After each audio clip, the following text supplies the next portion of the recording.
Mesdames et messieurs, bonsoir et merci de nous rester fidèles sur cette émission.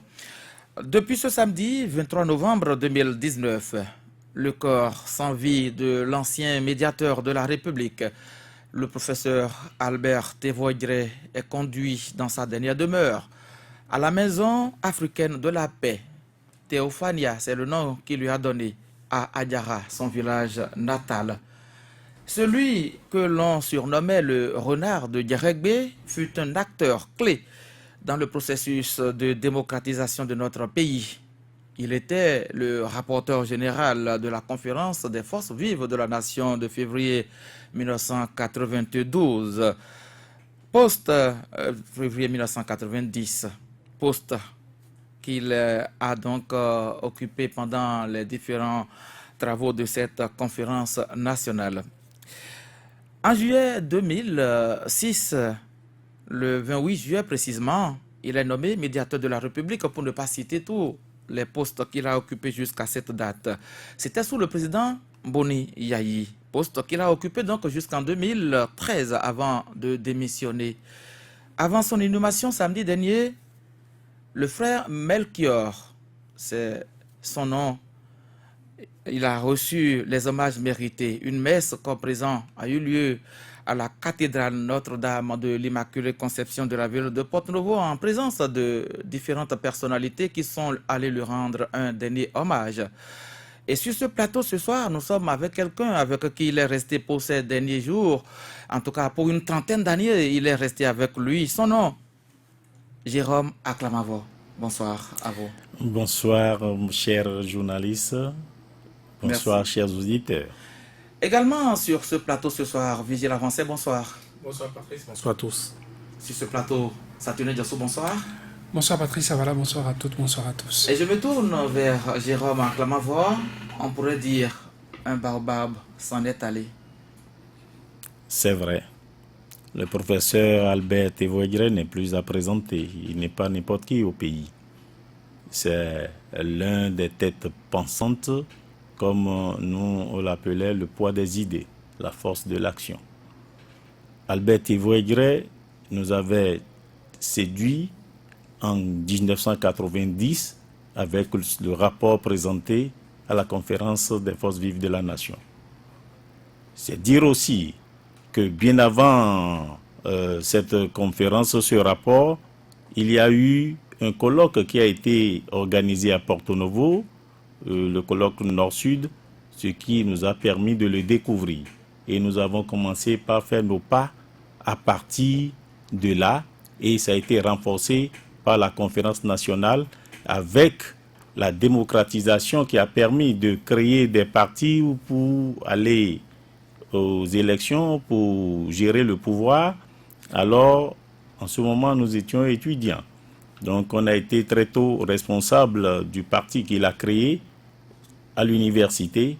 Puis après, on s'est retrouvé chez lui où il nous a dit « Vous prenez ce bureau pour désormais gérer la presse qu'on venait de créer. » C'était le journal Bâtisseur d'Avenir.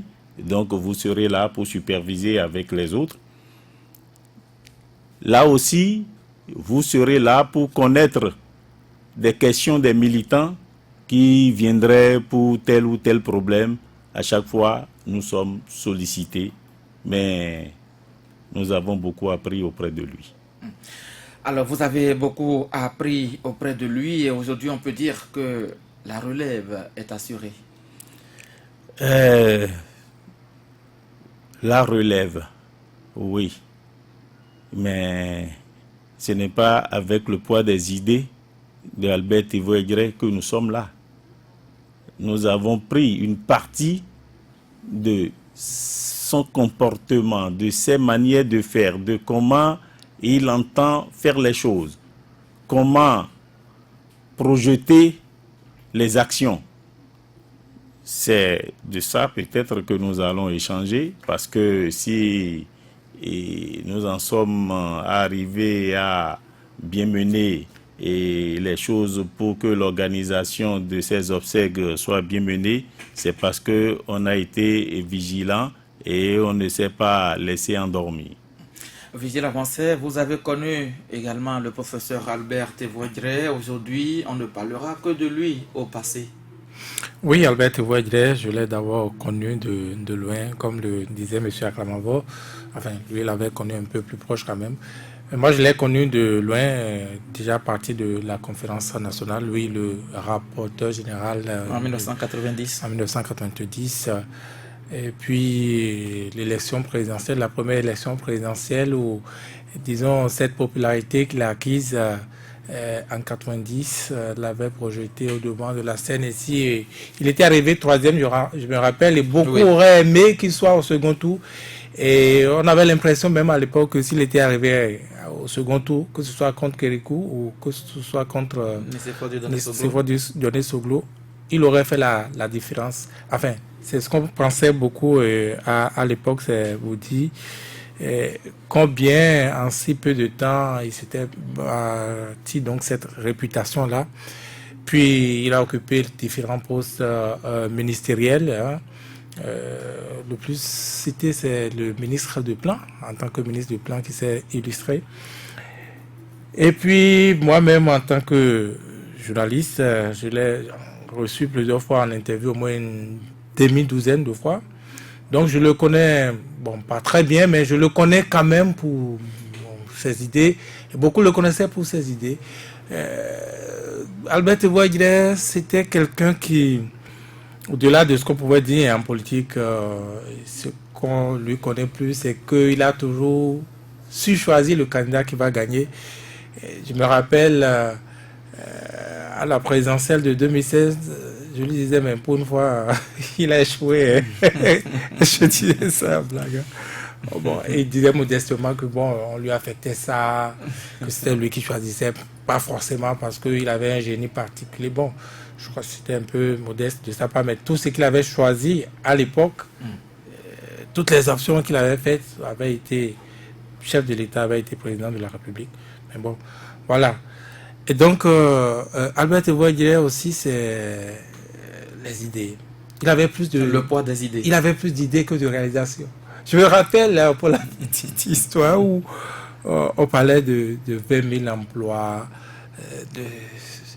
C'était les idées. Il n'en manquait pas. Même quand vous allez le voir, il a toujours quelque chose. Et il sait toujours vendre ses idées.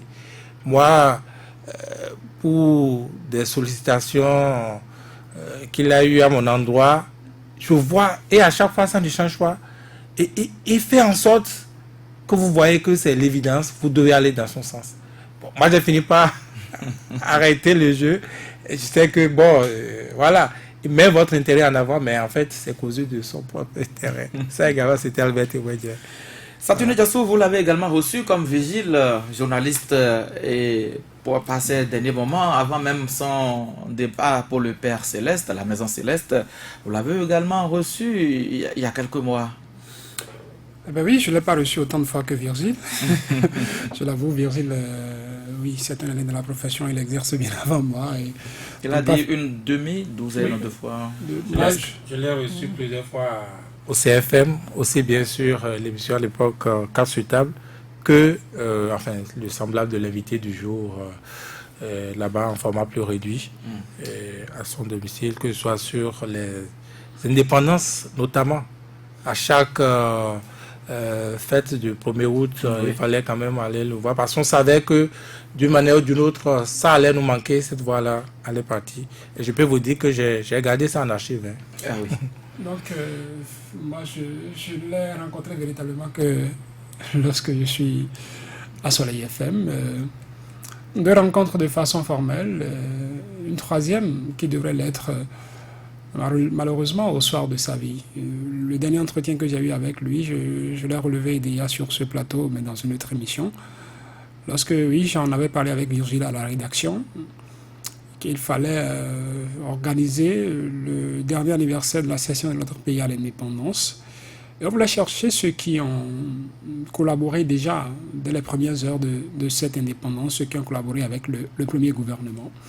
Et quand on essayait de faire un état des lieux, on se rendait compte que bizarrement, Albert Thévoigré était presque, pour ne pas dire le seul, encore vivant, ayant travaillé, ayant collaboré avec Donc, pour certaines situations qu'il vivait, on s'était dit non, ne le bousculons pas.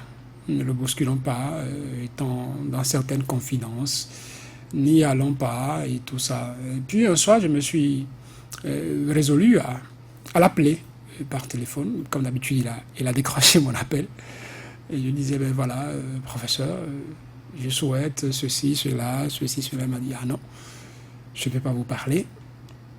Je suis mourant et j'ai même déjà reçu la dernière onction.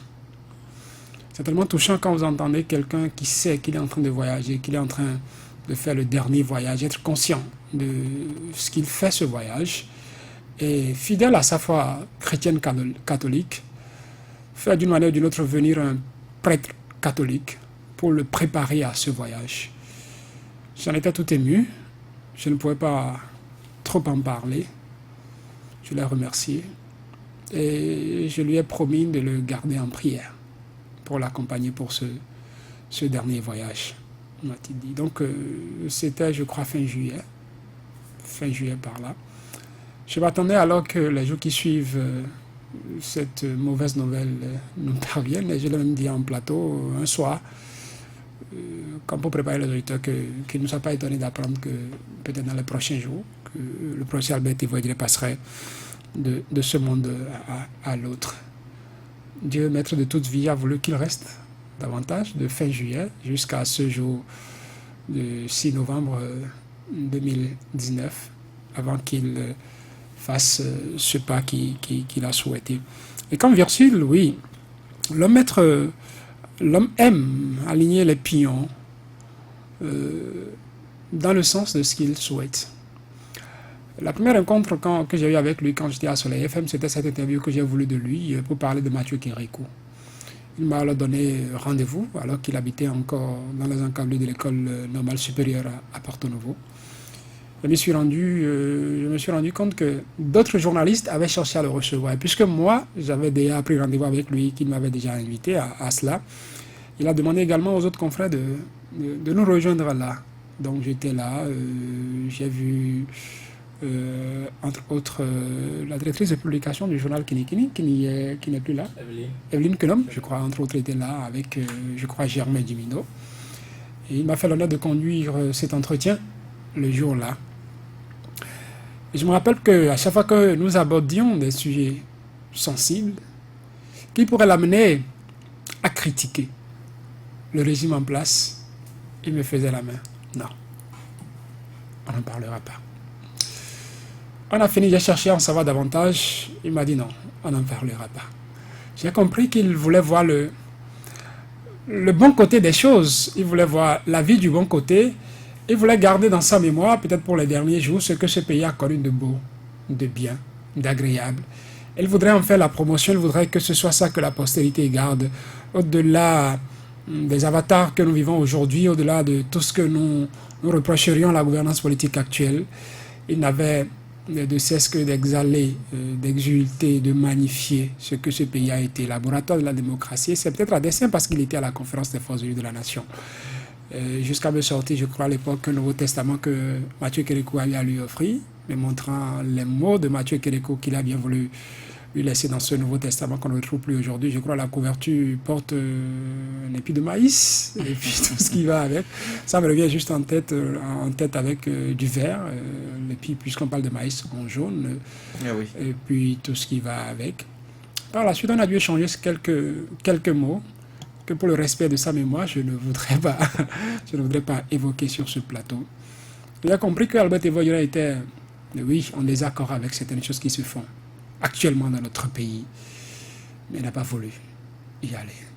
Et j'avais voulu beaucoup d'autres choses et il me disait non, il y a deux choses que vous aurez, c'est là, comme je le disais avant l'entente de cette émission, qu'il y a quelqu'un qui s'occupait de ces archives.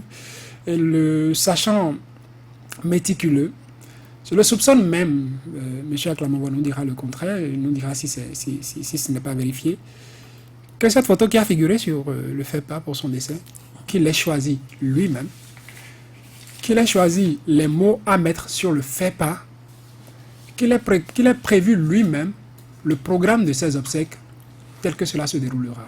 Je n'en avais pas parlé avec lui, mais je le soupçonne de l'avoir fait. je vais m'en arrêter là. Alors, Jérôme Aklamavo, Albert Tevoidre sait qu'après la vie, il y a la mort. Et il l'a préparé.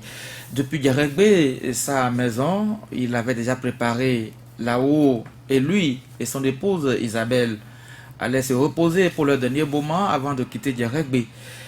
Mais aujourd'hui, il a quitté Dieregbe, il est allé à Porto Novo. Il a quitté Porto Novo, il a rejoint son village natal à Djara. Vous qui l'avez connu, d'abord je vais vous demander comment se porte Isabelle Ekoué, épouse Tevoidre, aujourd'hui, après le départ de papa. Merci beaucoup pour ce souci qui vous anime. Isabelle Tevoidre, la veuve, se porte bien. Je suis avec elle au quotidien. Nous nous sommes vus même aujourd'hui. Et demain, je serai encore là. Alors, j'ai parlé au téléphone avec elle avant d'être ici. Donc pour dire, c'est vrai comme vous le dites, Tevoidre, c'est l'homme qui prépare tout.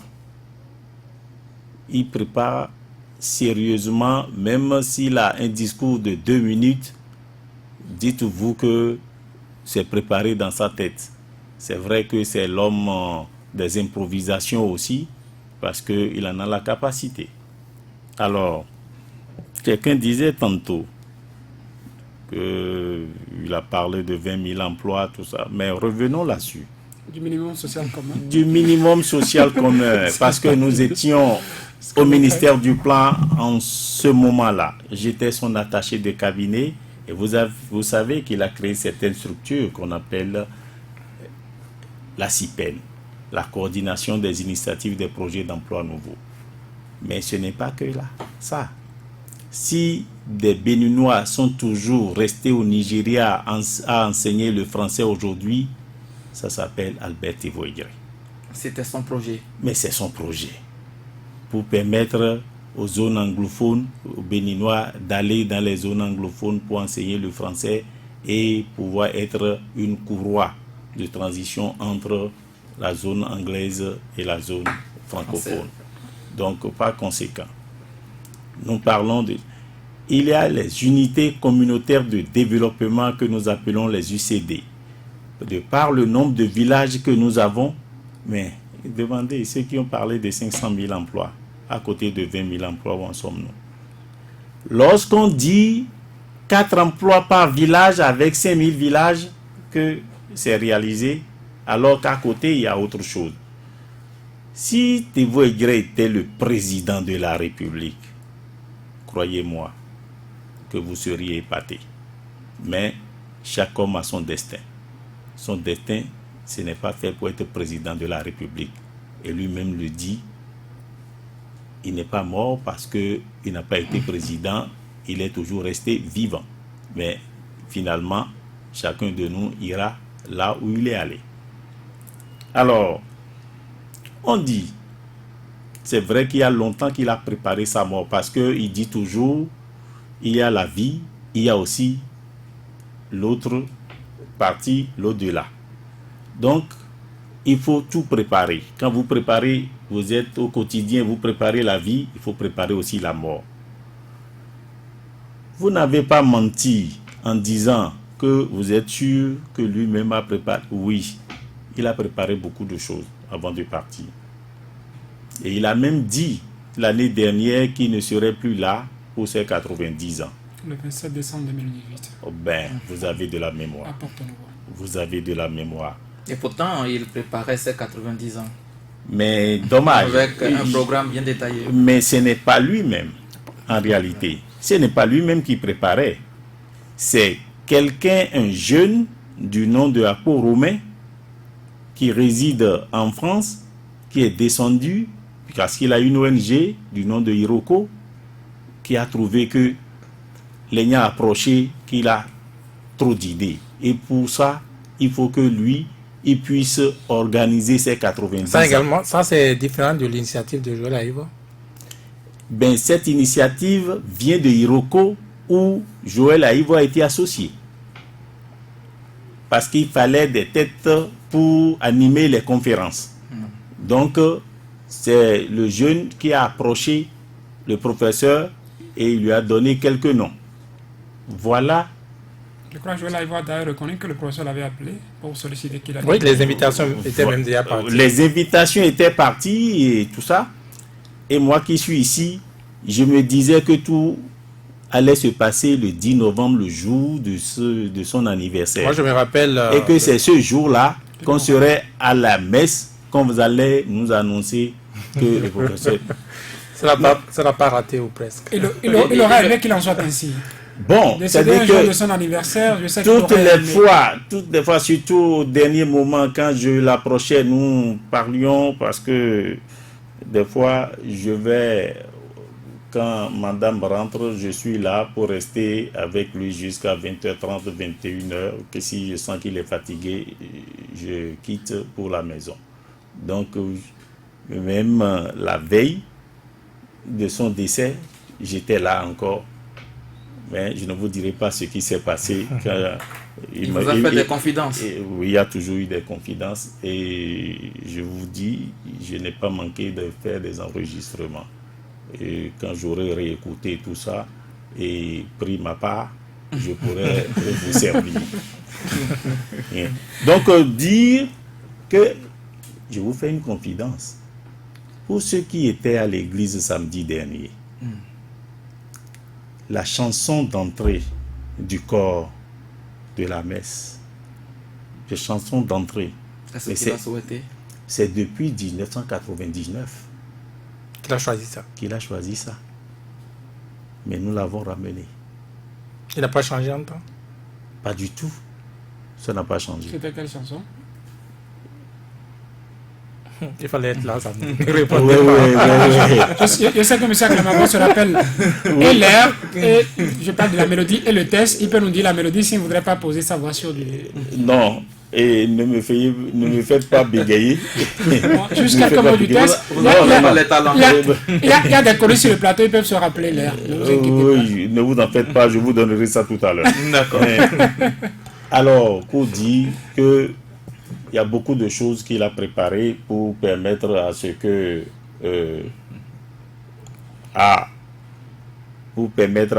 nous vivions une bonne partie de ces obsèques, des funérailles. Cette photo, cette citation, est-ce que ce n'était pas lui? Parce qu'on le voit lever la main, c'est comme s'il avait oui, mais citation de vol oiseau, quelque chose... Tout à fait, tout à fait. Je dirais même que vous verrez qu'il y a une citation, mais ça vient de lui qu'on a mis sur le faire-part. Parce qu'il a dit, toute ma vie, j'ai refusé de subir. J'adhère ou je renonce. Je crains Dieu seulement. Et je n'ai point d'autre crainte. C'est la grâce que j'ai reçue. Frère Melchior, ça c'est depuis 2016. Donc on l'a replacé. Parce que pour lui c'est capital. Et il aimerait que les gens le comprennent sur ce qu'il aime, ce qu'il veut. S'il adhère, il va avec vous. Surtout dans le contexte actuel. Bon, prenez ce que vous voulez. Albert Voidrel, c'est quelqu'un qui est attaché à la paix, M. Jérôme Aklamabo. Eh bien, il est fortement attaché à la paix. Il est fortement attaché à la paix et l'illustration, c'est la Maison africaine de la paix, c'est le dialogue interreligieux et interculturel. Vous venez à Théophanie, Maison africaine de la paix, vous verrez le temple de l'esprit, vous verrez la mosquée, vous verrez une chapelle. Mais pour quel objectif? Eh bien, c'est pour que les gens puissent quand même se retrouver, puisque au-delà des guerres où les gens ne se comprennent pas, s'ils arrivent à se retrouver dans un creuset, ils pourront se parler et avoir des projets communs. Et c'est dans cet esprit qu'il y a eu Théophania. Et quelle révélation ou quelle confidence vous a-t-il fait avant de s'en aller sur le Bénin? Il n'a jamais manqué, même sur son lit d'hospitalisation, de demander comment va le pays. Toutes les fois que vous ouvrez sa porte et vous le voyez sur son lit d'hospitalisation, vous le saluez et le pays. Papa, c'est votre santé d'abord, le pays après. Il dit non. il faut que le pays y ait la paix dedans. Mais ce que j'entends là, je ne suis pas tranquille. Oui, mais vous ne pouvez rien parce que vous êtes faible.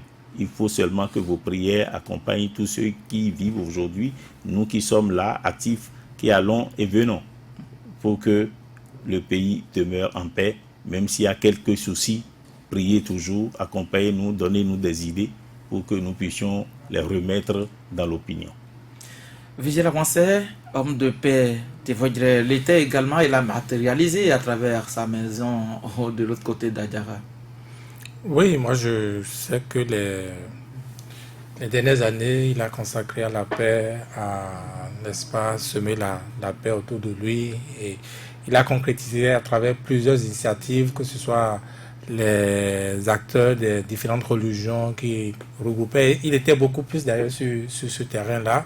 Le dialogue interreligieux. Le dialogue interreligieux, il a même, je crois, des installations pour ça à quelques kilomètres d'ici. C'est à Djati.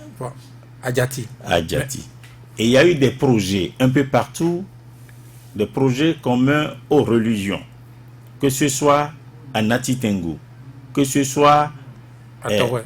Ah bon, à Toré, c'est là Emmaüs avec le traitement des ordures. Oui. Bon, et puis bric-à-brac et tout ça, il a fait venir la dernière fois même, le jeudi 21, à l'église protestante, la veillée initiée par l'église protestante méthodiste, ben, les gens ont révélé ce qu'il leur a apporté à travers quelqu'un qui lui était cher, et M. Carbona, et à son âme.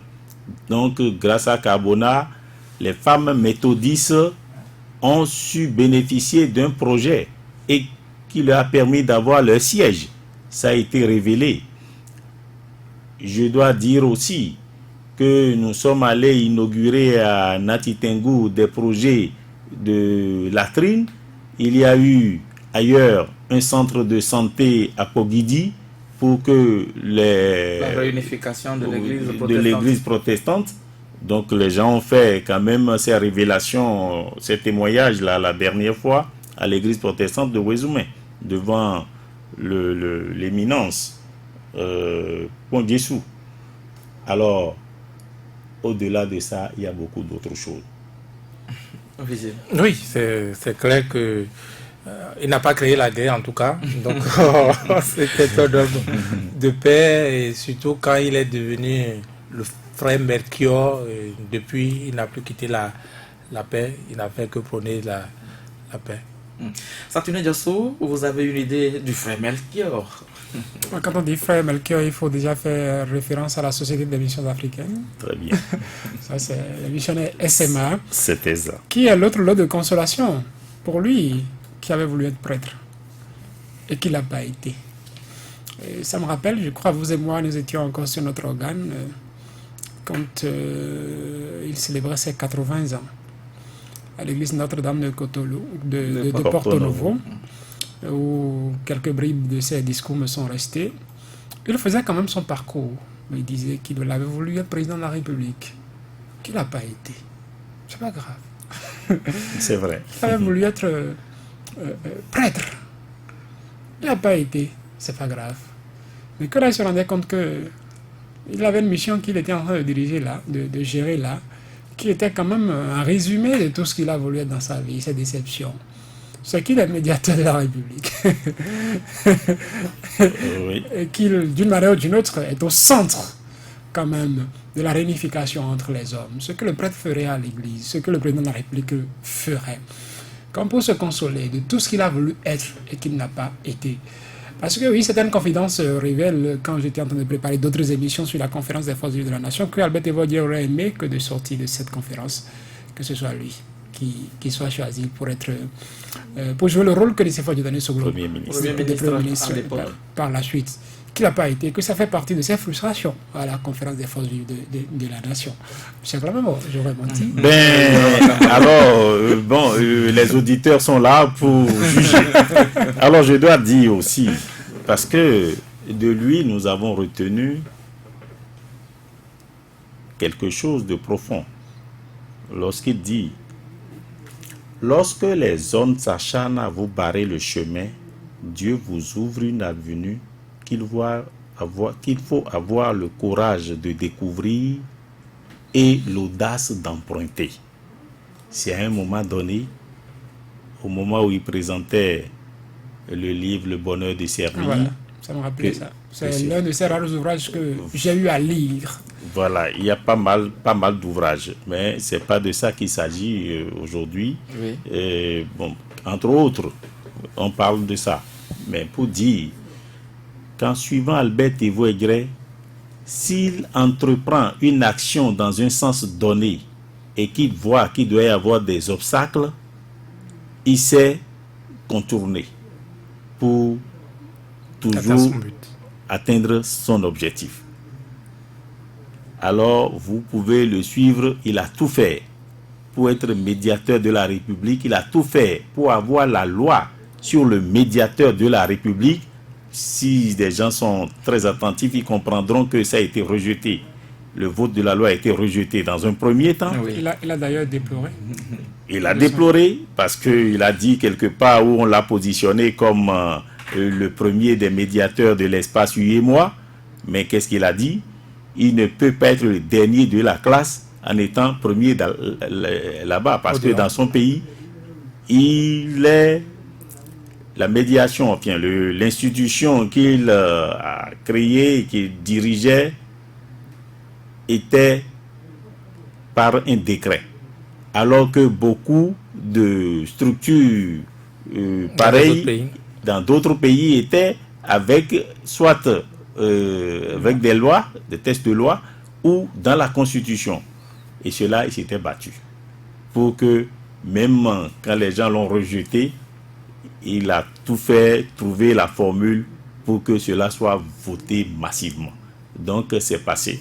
Finalement, pour vous dire, il a fini par atteindre son objectif en passant par le groupe à l'Assemblée qui faisait l'intermédiaire entre d'autres et qui était un groupe capital en son temps. Donc, pour dire que il a le flair, il sait saisir les opportunités et il sait où taper pour gagner. Donc, oui, allez-y, donc je parlais de ces actes manqués, en quelque sorte, avec cette consolation qu'il a de chercher toujours à avoir une transition, à trouver le lien entre ce qu'il est aujourd'hui par rapport à ce qu'il avait voulu être et qu'il ne serait pas à l'époque, parlant de Albert Thévoët-Gray et de Frère Melchior, le président de la République voulu, qui n'a pu être, le prêtre voulu, qui n'a pu être. Je sais que Thévoët-Gray, lors de ces derniers jours, a plus, comme je l'écrivais dans un papier qu'on a dû servir aux États le vendredi dernier, fait la promotion de ce centre Théophania à Djati. Je l'entendais à chaque fois qu'on l'invitait ou l'occasion m'était donnée de le croiser dans une manifestation. À chaque fois qu'on lui donnait la parole, il manquait jamais d'en parler. Je me rappelle ces 70 ans, je crois, de l'église du christianisme céleste à Cotonou, où j'ai dû être fortuitement, où il a dû faire de la fille de Chofa, une des ambassadrices, je crois, de la paix à l'époque, la responsabiliser pour qu'elle passe, puisqu'on parle de dialogue interreligieux. Je sais qu'il aurait souhaité qu'à sa mort, ce centre soit un lieu d'intérêt pour ceux qui nous dirigent, et surtout pour cette religion dans laquelle il a fait son parcours ici-bas, la religion chrétienne catholique. Et j'aurais aimé, je sais qu'il aurait aimé aussi qu'après sa mort, que l'Église le distingue d'une manière ou d'une autre. Je dis d'une manière ou d'une autre, à défaut qu'il soit béatifié, qu'il soit sanctifié comme beaucoup, il aurait aimé quand même que l'Église reconnaisse un serviteur, certain bruit de couloir. Mais dites-moi si c'est une confidence que vous nous faites. Je ne sais pas. Parce que ça n'a jamais... C'est vous qui avez les enregistrements. Non, mais il faut aller réécouter. Non, mais non. Je voudrais comprendre d'où ils sont tout ça. Peut-être que ça rencontre certaines choses que vous avez entendues. Ce sont des informations que vous avez eues. Non, mais je dis, lui, il sort ça d'où? Moi, je n'ai pas ça. Je n'ai pas entendu. Et comme je ne suis pas censé tout entendre non plus. Vous n'avez pas encore lu l'enregistrement que vous avez en votre possession. Peut-être c'est dessus. Puisque celui qui a fait l'enregistrement, il était certainement là quand ça a été fait. Donc je sais que Albert Thévoët-Gray aurait souhaité qu'il y ait tout ça. Mais ces derniers jours ont été, oui, entachés. Je sais qu'il a été triste de constater que ce pays qu'il a servi pendant longtemps, qu'il y a certaines images qu'on va lui coller. Je l'ai avoué ici, hein, c'est peut-être ça aussi le rôle du journaliste. Lorsqu'un matin, il a voulu faire une revue de presse, il a constaté qu'en manchette d'un journal, on parlait d'Albert Tévoldrey par rapport à une affaire de millions. Je sais qu'il écoute attentivement sur les FM. Et ce matin-là, à 8h, quand je remplaçais, ou à 8h10, quand je remplaçais Jérôme Kassa, j'ai pris le journal, je voulais relire le titre, j'ai dit, Albert Tévoldrey est à l'écoute. Il m'a dit à l'époque qu'il était mourant, qu'il avait reçu la dernière onction. Qu'est-ce qu'il entendrait, qu'est-ce qu'il ressentirait à l'instant là même, quand je parlerais de cette histoire de millions qui emportait Albert Tévoldrey. Et par respect pour lui, ça je l'avoue, ça a été une faiblesse. J'ai mis ce titre-là de côté. Je ne l'ai pas du tout là. Et je dois vous dire que Oui. par rapport à cette affaire, ceux qui ont agité cette affaire, s'ils savaient que Albert Tévoldrey ne faisait pas du qualita, ils n'allaient jamais écrire pareille chose.